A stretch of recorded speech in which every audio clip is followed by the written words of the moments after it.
Good day to you all.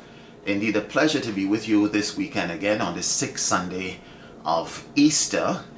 Let's get right down to business. The reading is taken from John's Gospel, as most of the Easter readings are taken chapter 14.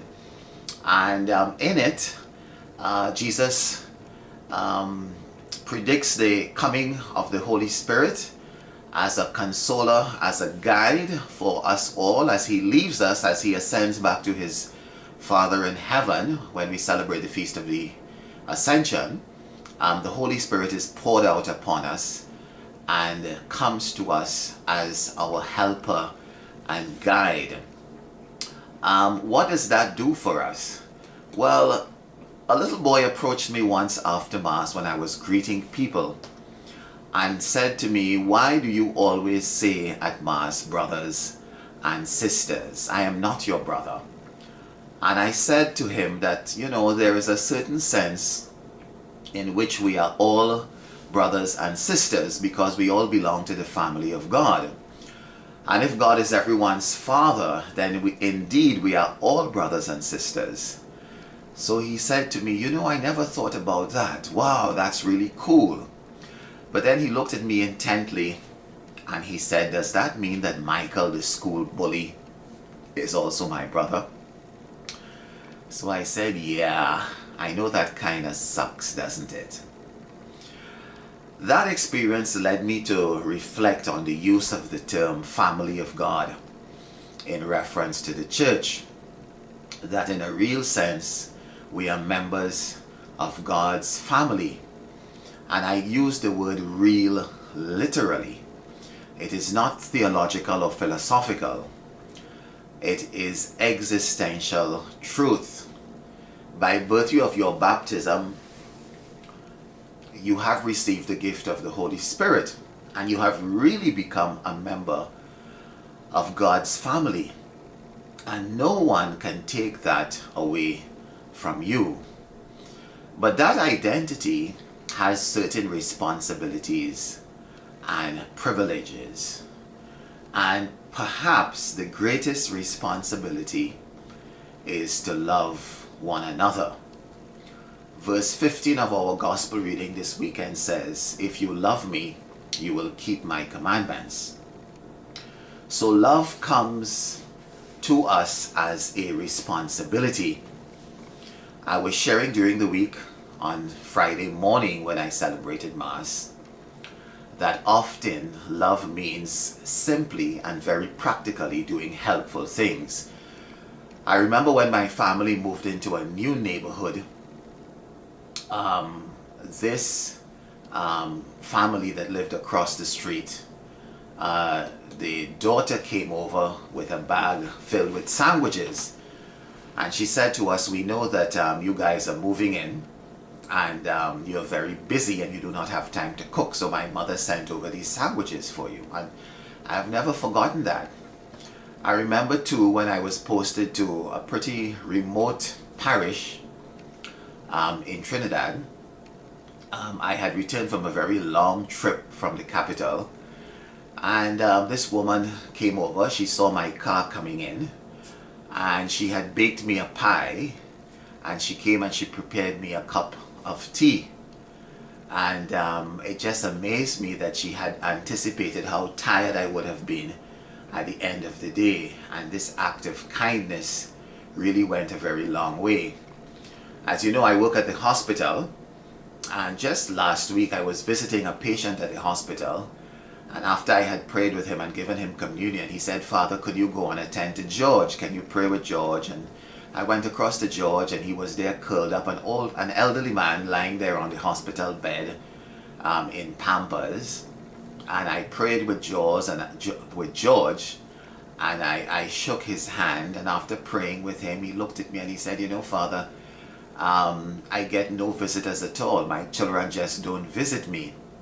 So he was very touched by this act of kindness, but I was more touched by the fact that his roommate at the hospital thought enough of him and cared enough about him to have me go across and visit with him.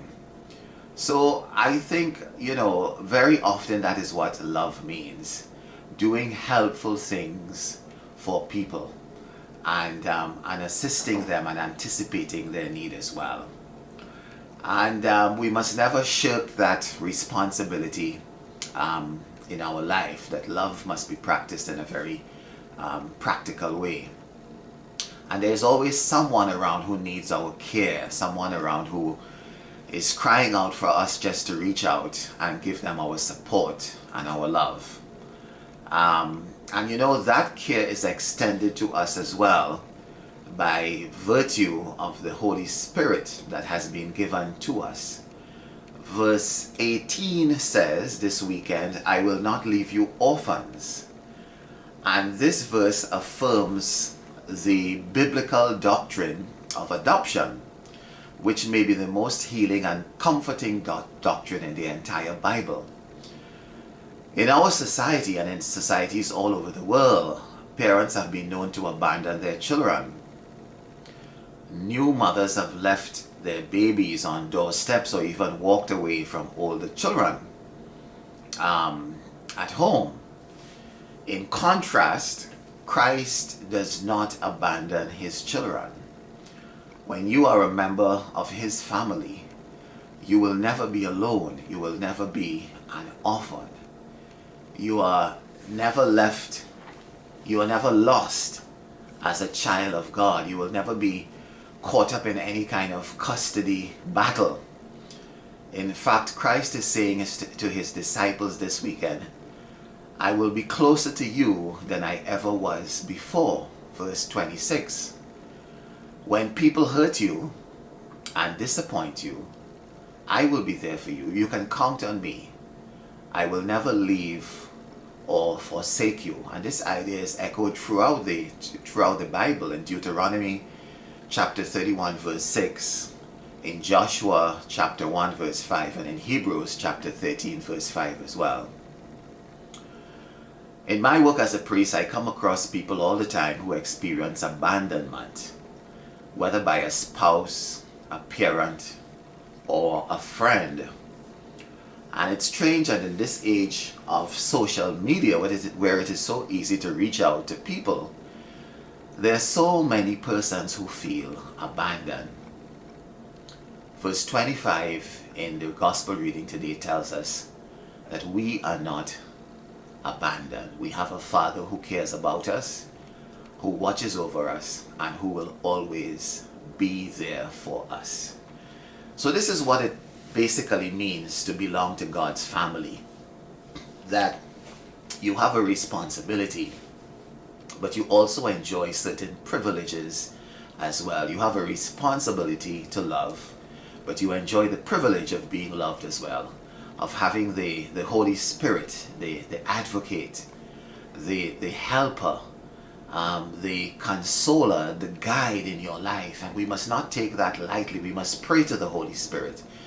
We must ask the Holy Spirit for guidance rather than sometimes turning elsewhere for guidance in our life. We have that privilege that God and that Jesus, in going back to the Father, has left up that Spirit. And that Spirit dwells in both an internal and an external form in our lives. The Holy Spirit is around us, but the Holy Spirit is also within us as well, the third person of the Blessed Trinity.